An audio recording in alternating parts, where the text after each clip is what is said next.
Oh no, bro! What's the video up to now? The Thomas video is kind of one-off, but I really like talking about regular show. It's just so fucking regular. There is definitely more good to this show. Like, seriously, I love this fucking show. Like this episode, Fuzzy Dice masterpiece. Look at what they have to do to mimic a fraction of its power. They actually have a gun. What the hell? Dude, these 2 episodes has been crazy. But it's honestly much more interesting to talk about the flaws with it than the good stuff, because it just seems overdone. Good Lord, what is happening in there? And I feel like with this topic specifically, I have a lot more to talk about. The good, the bad.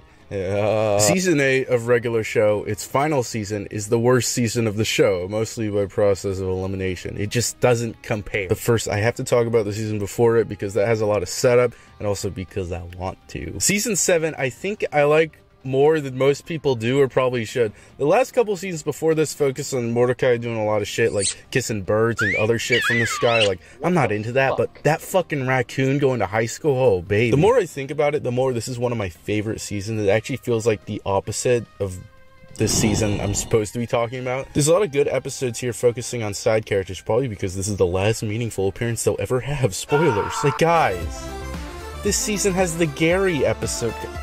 Come on, guys. There's also like a big event season. Like, you remember a lot of trailers for episodes on Cartoon Network. Margaret gets her own episode. Gotta watch that one. Fives doesn't want to be Muscle Man's friend. Holy fucking shit. There's a dome around the park that... There's a dome. What the fuck? Here's the important stuff. Elaine has a bigger role now. Rigby graduated high school. Wait, no, that's not important. A dome was placed around the park. It got removed. Our next plot point is that a dome is placed around the park. So fucking regular. I really like this doctor character. He's not important, but she is, I guess. This is Benson's dome girl. Like the fucking dome around the park. Pops may have superpowers, okay? That's all the important stuff. In the season finale, Rigby's graduation day special, the dome finally has a purpose and launches the entire park crew into space, including Eileen. This is my first major problem. Season 8 has a big setting change, and it's completely cut off from everything we've seen so far, except the main core cast. Which, yes, we still have our main characters, but the side characters are also really important, right? Please say I'm right, Mr. Mailer fans. I mean, at least Skips' friends are already weird gods, so they can appear, but very important characters like Margaret, CJ, I don't give a fucking shit. Tecmo, Mr. Mailer, all the characters' families, Wing Kingdom, and this fucking guy, it's all gone. It kind of gives this season a rift between the others, but instead of being unique, you just feel profound loneliness. I mean, at least we still have the park. We don't have the park, do we? We don't have the park. Well, it's there, but yeah, it's just there. Instead, most of the episodes take place in the Space Tree, which has a brand new cast of characters. Here, look, I made a transition. The new characters in the Space Tree are just there, and they're not very good replacements for the entire rest of the world we know about. I know I'm saying that a lot, that they're just there, but please tell me, what the fuck is this character's name? I know it, but it's my job to know it. This isn't a common thing. Early in the season, they get rescued by this group, which consists of Chance Sure Shot, who is like another Snake Plinkett clone, which they really like making. He is pretty generic, but probably my favorite new character. He's just cool action hero guy. I don't know. He's voiced by Matthew Mercer, who voices McCree from Overwatch. Oh yeah, they changed that name. What was it again? Oh yeah. He's voiced by Matthew Mercer, who voices Jebediah Tumbleweed in Overwatch 2. Chance has an unironically good scene near the end of the season where he sacrifices himself so the crew can escape. And I really like this scene because, like, I don't know, I didn't really care about him until I saw him fucking die. And it's well thought out too, because he's Mr. Sure Shot. He's the only one who can make this shot. And the way he floats and everyone's actually kind of sad, it's kind of genuinely beautiful way to end this character that many people don't really care about. This is what happens in the finale. Greetings, dudes! Told you we'd meet up with you. Sure shot? We thought you died. Not before I clone myself. I got a whole bunch of backup clones. I know this undercuts the sacrifice or whatever, but it's kind of funny still. Toothpick Sally. Okay. What the fuck? She's even more generic than Sure Shot. I do like how she ends Skips' fucking love arc or whatever. At least I think so. She doesn't show up on Earth.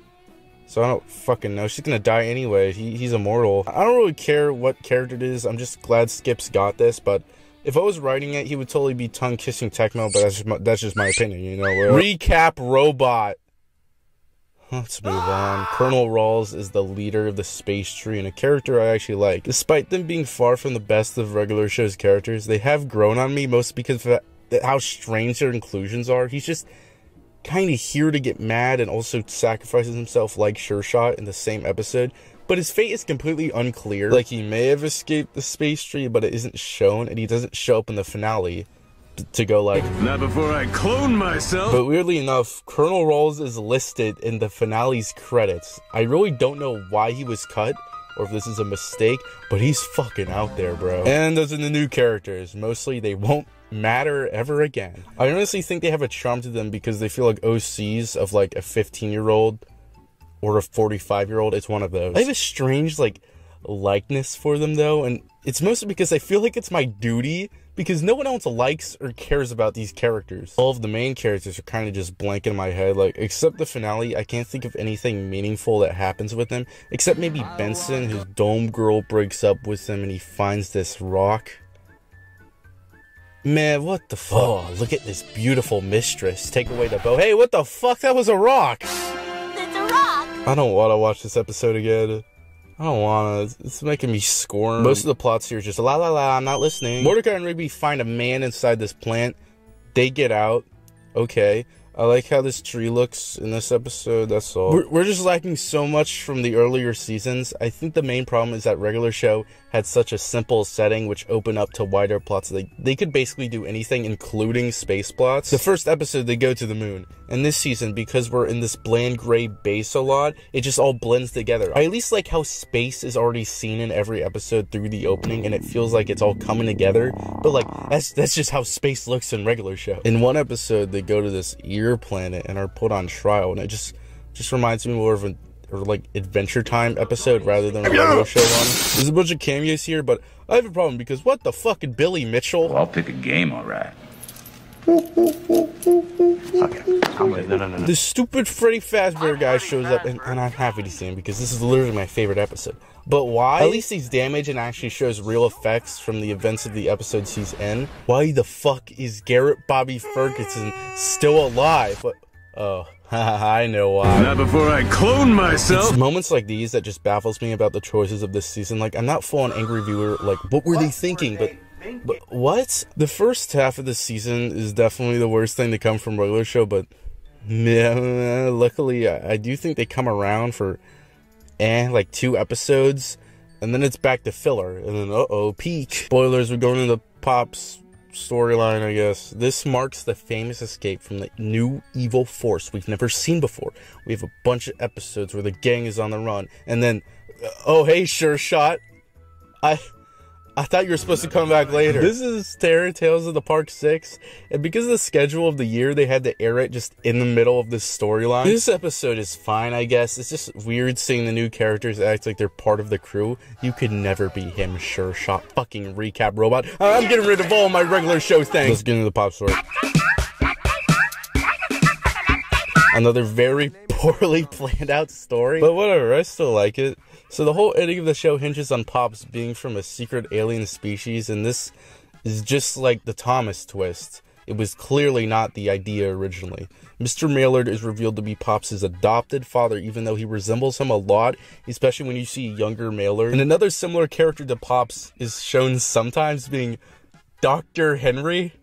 I really hope nobody knows what the fuck I'm talking about, because I'm embarrassed right now. Who the fuck is Dr. Henry? If Pops is a god, then what the fuck is he? Also in the movie, we see future Pops, which according to Pops' destiny, shouldn't exist. These are actual problems, but honestly, I don't mind it. I get it. You gotta cheat to get this story. Pops is technically the first regular show character, and didn't get to do all that much, so him having this giant sacrifice, I actually really like it. Also, like the Thomas reveal, they try to do some foreshadowing, which I think works. Like, there's an episode where Pops thinks he's in medieval times, and he's told his destiny is to stop an evil monster.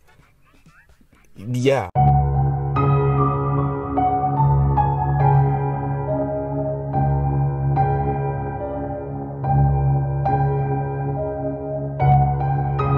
I think it's kind of unfair and beautiful that Pops is one of the most positive characters and he has to die to save the world. It's like Jesus but sadder. Seeing Pops sad was always uncomfortable. Like that one scene where a bed crushes him. This is a new level. Fuck off, JG Quintel. Go get your show canceled or something. I just can't do it. I can't take this shit no more, man. Yes, if you want to know, I did tear up during the finale. I don't care. This part, please tell me you teared up too. Come on. Someone here at least fucking bawled to this. I don't think Anti-Pops is the best villain, but he's funny enough and a good final foe. I also like how we just get to at least see some side characters in the episode before this, and during the battle, a bunch of characters show up. I already talked about this. Gary, fuck yeah!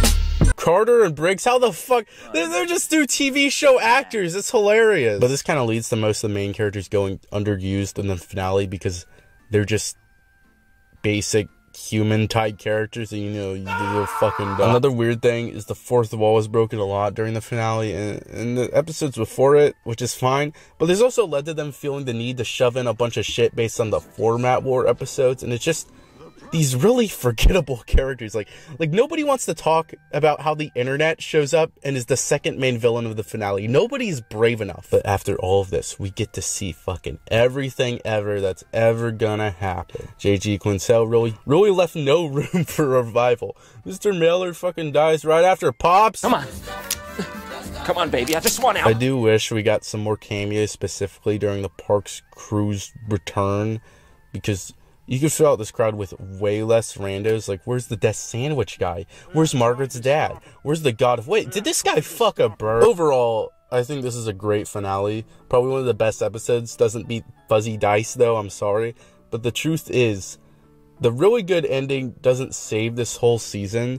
I rarely ever want to rewatch an episode from this season. I'd rather watch the same episodes hundreds of times than watch the Rock episode a second time. It's just honestly disappointing as the final season, but at least season 7 wrapped up a lot of important stuff anyway.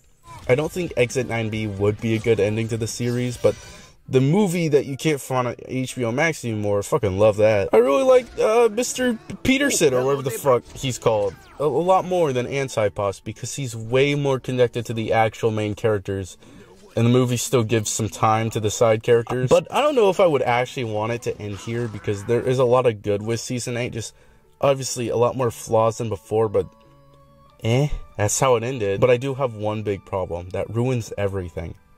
Pops didn't have to die. He could have just easily... Not before I clone myself! I get why they would want to have a big change like this, but it just doesn't work with this show, and it's an even worse idea to do it as the last season, because we're saying goodbye to literally everything ever I care about. Yes, I care about Lo-Fi Ghost that much. It feels like regular show abandoned fun to go for story, and they do fun way better. Not that they can't do a good story, because again, I like the Pop stuff. But now the rest of the season feels like they have to accommodate way too much to it. I don't hate the last season, but it's just very confusing, very average, but average equals regular. And this is a regular show. Bravo, JG Quintel, you did it again! Number 8 is great. Who do we got today? We got Lang. Lang with a bang. Vicious gaming. He shoots, he misses, but it's alright, because he's holding off the point, waiting for the Uber. The Uber is super, because now he's just shooting the soldier, and the soldier now dies. Now he's up above below, and he's coming down. He kills the demo. Oh my god, now he's killing the medic. I said it, forget it. Now we did the soldier, because he's a motherfucking bulldozer. Number 6.